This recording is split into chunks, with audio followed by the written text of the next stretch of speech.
Right. Hello and welcome Just a Family. This is giving you something to talk about, or just a live TV as I like to call it. I am your host, Melissa Krechler. Today we're going to be talking about writing your story, what inspires you to share your stories, how to get that going, and what happens when you want to share your story, but you're a little bit afraid to. So we're going to be doing that all live today for you. Get involved in the conversation. Make sure that you join in the conversation if you have any questions. Or if you want to connect, we have our chat box open. Our sponsor today is Phoenix Identity. Learn how to embrace your emotions. When you start to learn how to embrace your emotions, you learn how to control the rest of your life. So go and check that out. I'm going to hand it over to my guest speaker to introduce themselves. Brandon, would you like to say hello? Good afternoon. I'm Brandon Johnson from Tuscaloosa, Alabama. I'm a local author here. I've written many books. I've got 6 out now on Amazon and Kindle, and I have about 14 more being published. That's crazy and exciting. Yes, ma'am, it is. I'm actually doing a documentary on my first book in September, and it'll be on TV worldwide. It's called How the Johnson Boys Were Raised in Alabama, in Condell, Alabama, before and after the wreck. Why don't you tell people about that wreck? What happened? I was 6 years old. No, I was 7 years old. March 7th, 1993. I was 7 years old, and I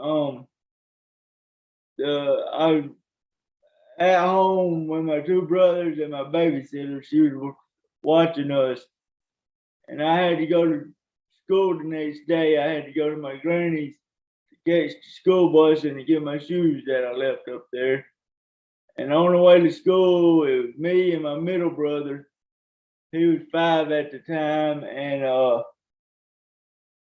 the way to school, on the way up the road, she was trying to put on makeup, trying to smoke a cigarette, and trying to drive too, but she ran off the road repeatedly and hit a tree, and I was thrown from the front seat head on out the front window and hit a tree head on, giving me traumatic brain injury. So my middle brother Justin, he kicked out the back window and walked down the road back to our aunt's house and called 911, and they came and saved us, and they had to cut her out of the car with the jaws of life. So how did that accident impact the rest of your life? Well, at that time, I was playing Little League ball for the elementary school, and all of that just come to an abrupt stop because it affected my mobility and everything else. I'm now walking with a cane or using a wheelchair or a scooter to go long distance, whether I'm shopping or going around the places. So I was young then, I'm getting older now. We all are. Yeah. I've written a story. I started in 2018 writing it. It took me 2 years to write it, handwrite it, and then I was gonna get it published in the bookstores all over the world. But after I paid them and talked to them and tried to do what they wanted me to do, they wanted me to go in my autobiography and change the whole story to fit them. And I told them I could not do that because I've lived it, I've done it, there's no way to change it. So I had it self-published, and that's why it's on Amazon and Kindle. So what do you think made you write your story? What inspired you to do it? Because I'm somewhat disabled. I can still work if people hire me, but that's hard to come by too when you can't drive.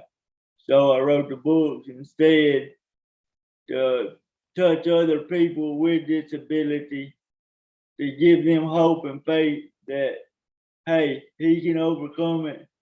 Maybe I can too if I put my mind to it. So why writing it? Why did you write it?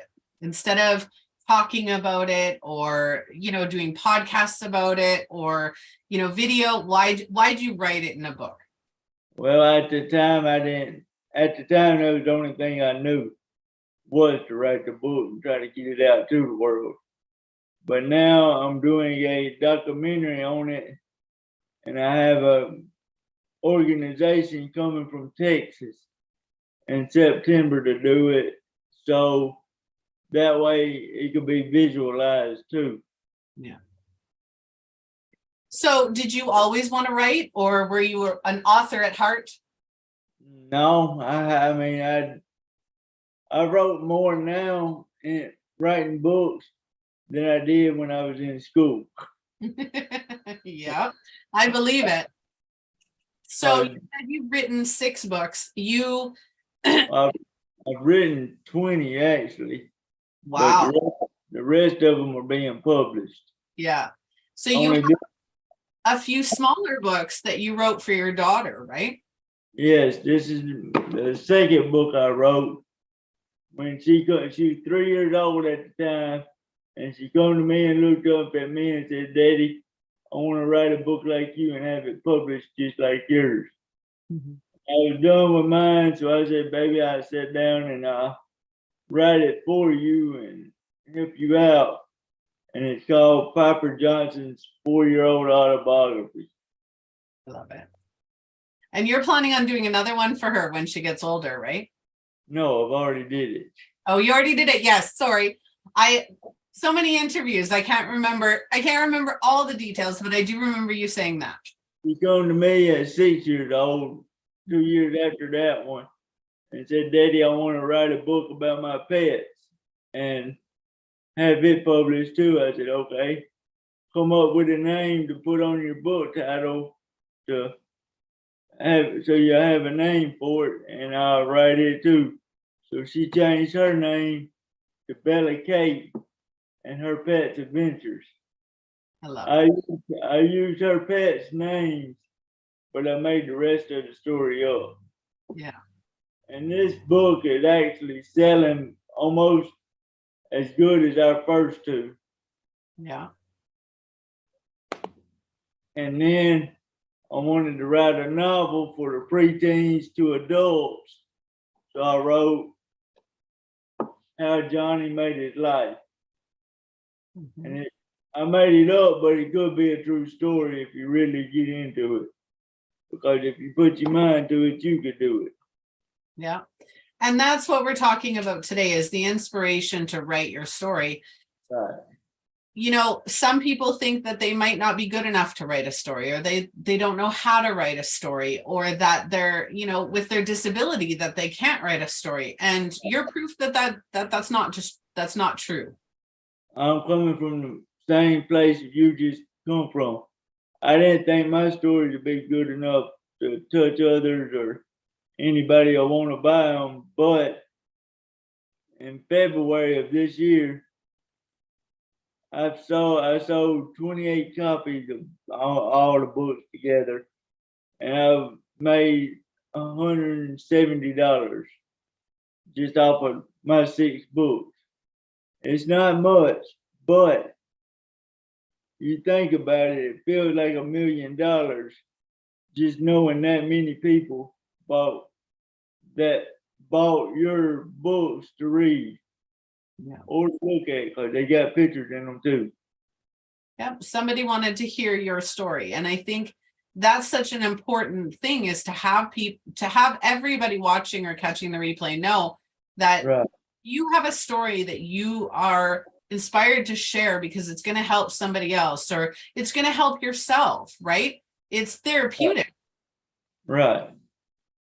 And like I said, it's about me and my wreck, but it's about my other 2 brothers too. And my little brother that was 6 months old when the wreck happened, as he got older and was in his teens, he got on drugs. So there's that in that book too. And then he overcome his obstacle, and he's been clean now for a while. And that's wonderful. That's absolutely wonderful. So what are your plans going forward with writing your story? Well, like I said, I got another girl's book out. It's 3 Bears and the 3 Unicorns. And then I got another boy's book out called Wacky Bob Goes to School and Plays Sports. And the rest of them are being published now. And I had a dream about the 7th one that's coming out soon. Where it's called Rocky the Giant Rabbit.